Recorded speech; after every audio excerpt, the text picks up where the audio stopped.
Hey guys, today we're going to do 7th grade and this is module 3 and session 1. So we have a chapter, a prose chapter and a poem. The name of the prose is Nest with Grandparents and the poem is Dear Grandma and Grandpa. So these are two chapters that you're going to look in this module and this is session 1. So for the opening, what you're going to do is you're going to teach them word meanings to get them familiar with the text. So for this activity we have cards. So there will be two sets of cards and you're going to split the class into two groups. You will give each of the group one set of cards, and what you're also going to do is you're going to have a bag of different word meanings kept in between or kept on the table near the facilitator. So both the sets of cards are exactly the same with the exact same words. The facilitator has to say any one word.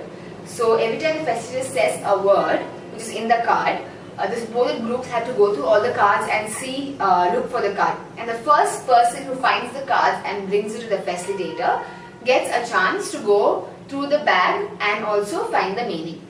So remember that only the person or only the team that finds out the word within the set can come and look for the meaning.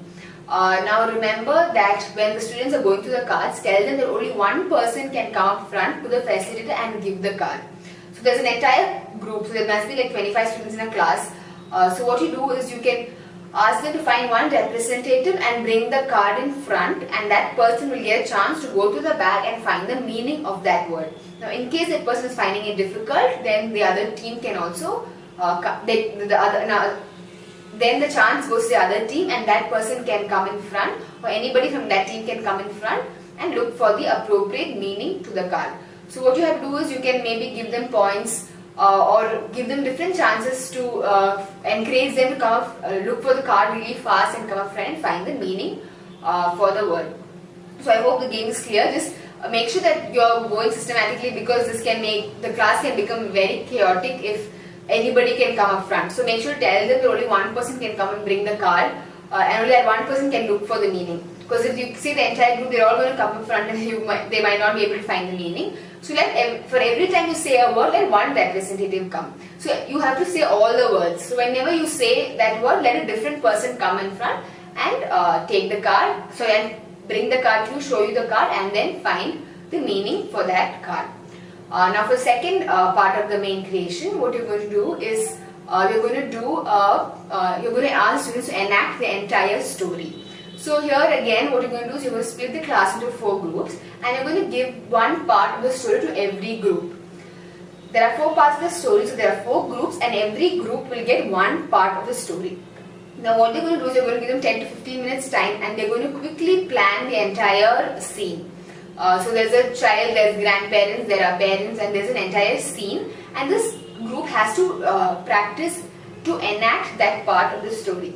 So like this, all the teams can take their space and and practice it, and once time's up, they all have to come up front and they have to enact the story. Now make sure that you call them in groups and you call them in the same order. The first team, the first para will have, the first group has to do. So what happens is when all the 4 teams are done, you can see the entire story in its right sequence, and the entire class will get an idea of the story.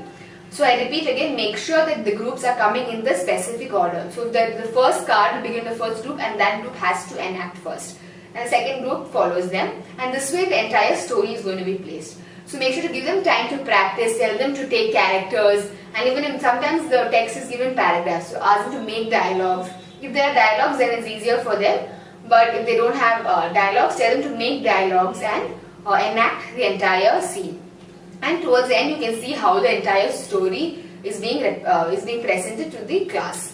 So this is how you get into the main creation. For the second part of the main creation, you're going to play this game called Spot the Error. So here again, all the students are going to be in groups. So you can split the class into like 3 groups or 4 groups, and what you're going to do is you're going to give them a handout. This handout has different sentences. So this is the handout that you're going to give the students. So what you're going to do is so they're sitting in a circle and every one group has only one handout. So I repeat that, there will be 4 groups. For example, if there's 4 groups, every group will have one handout. So one person starts and he looks at all the sentences, makes changes because there are so many errors in this text. They're going to read the sentences and find an error and change it within the sheet itself. So every student can only do one mistake. There's so many errors in this text. Every student will do one error, they will fix the error. And once they fix the error, they will pass the sheet to the next person. So this way all the students are going to get a turn to read a sentence and make a change and correct the error. So make sure that all the students are getting a chance to make changes in the sheet. So also tell the students that each person can do only one or can correct only one mistake. So after the entire round is done, then they can start the second mistake. So, but they don't have to follow the same order. They can pick any mistakes within the text. They can look, maybe if they don't know the first three, they can look for the fourth one or the fifth one. But they can only rectify one error and they pass the sheet. The second person again rectifies another error and they pass the sheet, and this will go on till everybody is getting a chance until all the errors are rectified. The facilitator can go around to make sure that all the errors are being rectified. Now there are grammatical mistakes, there are spelling mistakes as well. So students can read it out loud, encourage them to read it out aloud and look for these minute details as well. So this is going to be the second part of the main creation. Now to move to the closure, what you're going to do is you're going to introduce the concept of a family tree. So tell the students what exactly a family tree is and tell them that you can trace your family tree of previous generations, your grandparents, your great-grandparents, and you can put them all down in a family tree. So what you're going to do is you're going to give them a handout. So this is a family tree handout, and here they have space to write the name of their grandparents, their parents, their siblings and their names as well. So tell them to take it back home and find out the names of their family members and write it down in every branch of the family tree. So this is going to be an exercise for them.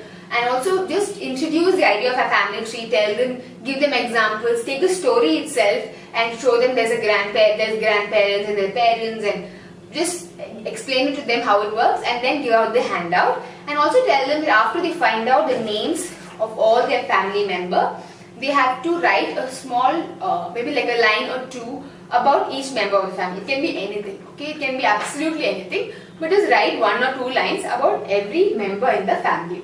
Also remind them that there are 2 sets, so basically they have to write the grandparents from their father's side and they also have to write the grandparents from their mother's side. So they have to be very clear and they have to write their full names and bring it back in the next session with the small 2-line description about every family member. So if they're writing grandfather, grandmother, they have to write 2 lines about both of them. And even the father side, again there's a grandfather and grandmother, they write 2 lines about them. About their parents also they write 2 lines, and about their siblings they write 2 lines. So this is a long activity, but tell them to try hard and just go out to ask their parents, ask their siblings and get as much information and bring it back in the next week.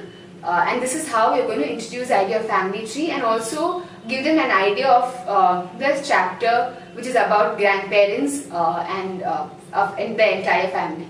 So this is how you're going to end the session. So this is 7th grade module 3 session 1. Thank you.